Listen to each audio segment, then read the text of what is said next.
This is a story about a wolf. He lives in a village high up in the mountains, in a land of eternal winter.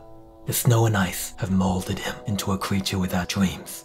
The frigid cold murdered his parents and replaced them with the remorseless truth about the world. Life is survival, and so he lived alone, a being of grim determination. That is, until the day a girl moves in next door. And when she breaks the silence, it's an answer to an unspoken question. I've decided we're going to be friends forever. And with that, he takes her all around the village. She slips by his side like it's the most natural thing in the world. A little part of his soul he did not know was empty is suddenly filled. As the day ends, he takes her high above the village. On that grassy knoll underneath the stars and sky, she tells him stories of worlds beyond the boundaries of the village. Countries of yellow, fine dust with heat like fire. Countries of endless water, emerald green and slab thick with salt. Countries with buildings tumbling over each other like titans into the sky. The wolf, who lives amongst the endless fog and cloud, cannot imagine such lands. She points into the mist and says, if you climb high enough, you'd break through the clouds. Beyond is another world. The sun burns bright and fierce in this land. Above them is an endless ocean where ships sail in the sea sky. The wolf doesn't believe her. Then what's up there? She asks him. He looks up. He decides to tell her the truth. Nothing. The clouds just go on, forever. The mountains dissolve into the grey, like all things do. And every year, the grey weighs down a little more on the earth until the day that everything is consumed by it. That's what the adults in the village would say when they think he can't hear them, that the grey would descend, a great hunger, until even the earth itself dissolves into a dream. But she just smiles and shakes her head. Life always finds a way, she says, and she holds his hand, and it is warm. As they grow, the wolf takes a trade, makes a place for himself in the village. No one ever worries about where he'd be. He'd always be right here. But the girl isn't content to be still, and the feeling only grows as she does. It's as if her soul was tethered somewhere beyond the horizon, out of reach. Always out of reach. Her parents cannot understand her. To them, she wants to throw away a life of security for what? The freedom to starve? To go hungry? To freeze? To wander without purpose? To worry about where tonight's bed will be? They do what they can to keep her from going. But all the anger and tears and stamping of feet is meaningless in the face of iron will. One by one, the village turns its back on her. The crooked kind who would abandon her responsibilities is unwanted here. He watches her from a distance as she makes her secret preparations to leave the village. He realizes he is angry with her.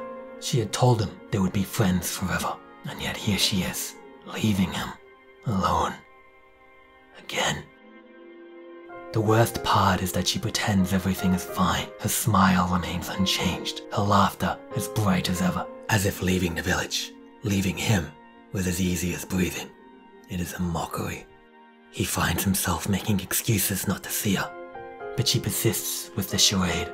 The feeling builds, until the day comes when he looks upon her and finds the dread poison within him spills forth, venom in his voice, when he finally spits the words bubbling in him. Don't ever talk to me again. The hurt on her face fills him with a sense of vindication. Something, anything, was better than the pretending. He shuts the door, leaving her in the snow, and she shivers in the cold. The wolf is being led through a garden. Plants and foliage are splayed around him. A heady aroma of petrichor and greenery honey glazes the air. She turns around, smiles. She is saying something, but the shrill of cicadas consumes her voice. Suddenly, he realizes that this is what a dream is. The only reason he knows what summer is because of her. It is her world, crafted from her stories, her words, her being. It is.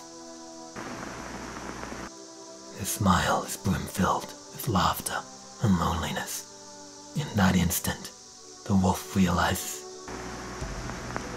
the world loses focus in the corners of his vision. A vacuous static, a sound that is both quiet and loud. Before the world is destroyed, he reaches out and pulls her close, the only warm thing in the world. And he lets go.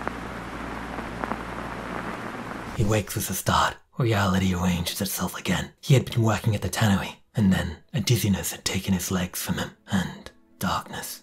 In that vast ocean within his mind, he feels the warmth of her touch. It's in that moment he makes a choice. He springs into motion. In the dead of night, there would be no one in the village boarding house. The night air is deathly cold, a bone chill in the air tonight. He makes several stops to the village storage and then to the tannery. He works by candlelight, measuring, crafting. Before long, he has put together his designs. The bag is crafted with as durable as materials as he can find. He has filled it with dry food, rope, survival gear, anything he can think of to help her. He slips an envelope of banknotes into the bag. It is all the money he has ever saved. 10 years of penny pinching, of every dollar and cent meticulously counted. Maybe he had always known it would be this way. Maybe he had been saving his entire life for this moment. He has tried to imagine the alien lands she would travel. A wolf who has only dreamt once, imagining the four corners of the world. Passing by the workshop, he hesitates and then enters.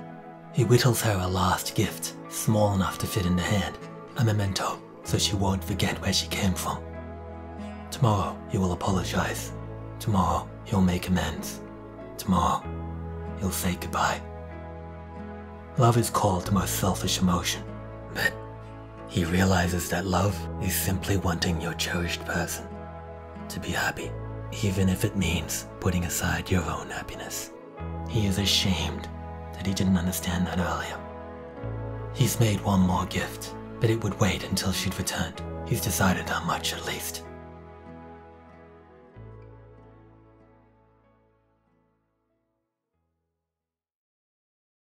The next day, he learns the truth.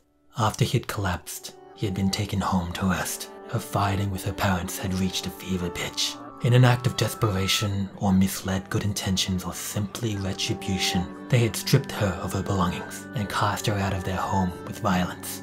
With nowhere else to go, she had gone to his home, and everyone assumed she had stayed the night.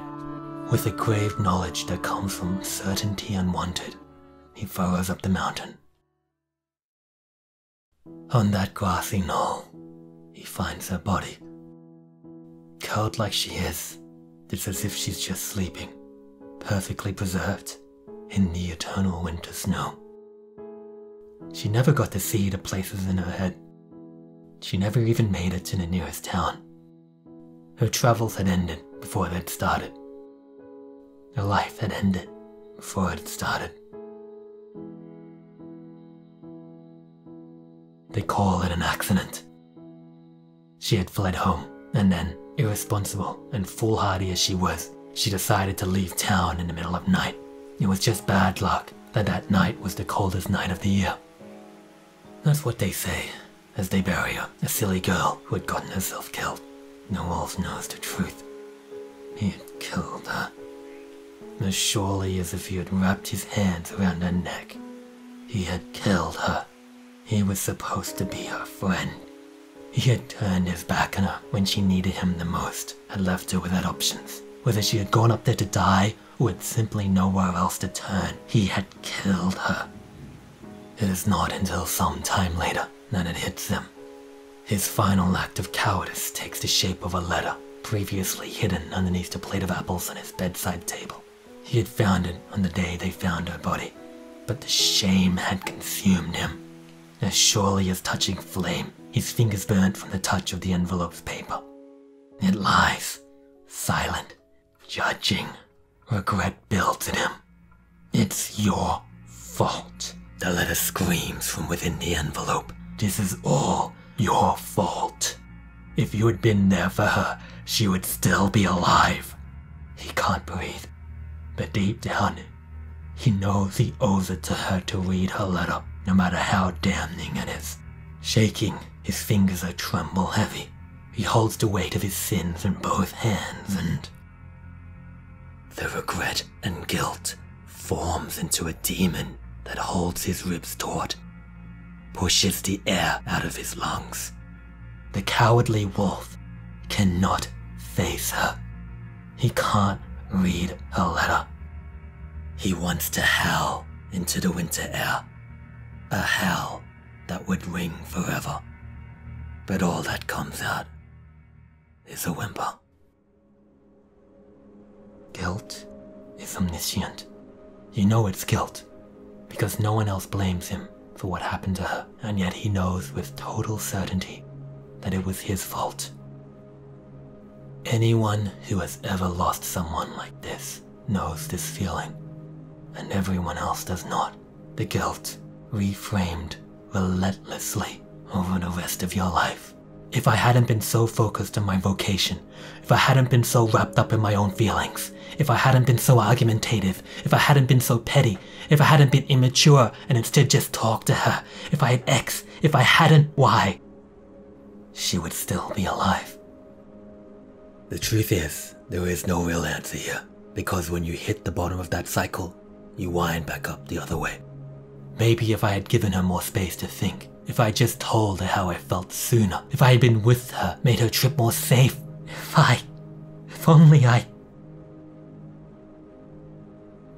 The guilt always stays with you. Always. It never, ever goes away. You don't deserve it, but it is your inevitable tormentor for the rest of your life. You can't ever know why they did what they did. You couldn't have known what it was like to be them. Some things are just outside of your control. That's the truth of the matter. You're not a superhero. You're just you. You have to give yourself that kindness, or the guilt will beat you down forever. That might just be one interpretation, but it's the only one that will save you.